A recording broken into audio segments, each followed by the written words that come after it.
দাদু চেয়ারে বসে গল্পের বই পড়ছে। হঠাৎ রূপুর আওয়াজ শোনা গেল।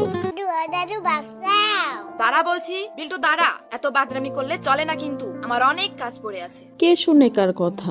রূপু এক দৌড়ে দাদুর কাছে এসে চেয়ারে হাতল ধরে দাঁড়িয়ে পড়ল।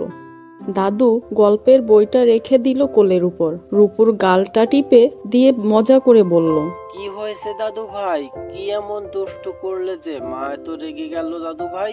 দাদু, মা কোথায় শুনছে না? এত করে বলছে আমি চুল ফেলবই না।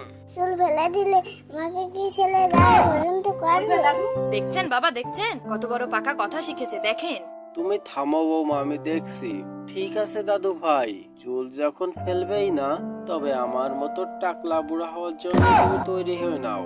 জানো তো, আমিও তোমার মতো বায়না ধরে চুল ফেলিনি।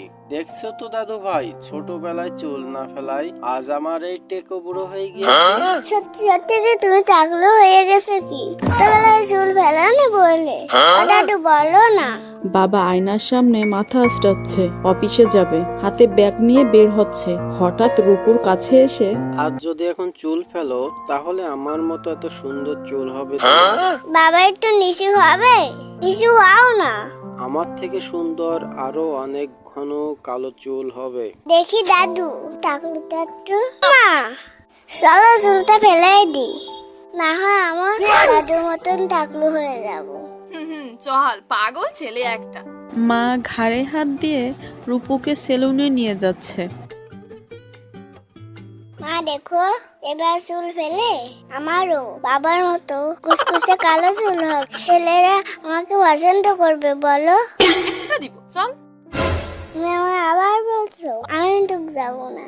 রূপুর আয়না দেখছে নিজের টাক মাথা, আর সবাই পিছন থেকে হেসে উঠল। রূপুর আয়না দেখা দেখে রূপুর সবার সামনের দিকে হাত বাবু করে তাকিয়ে পড়ল।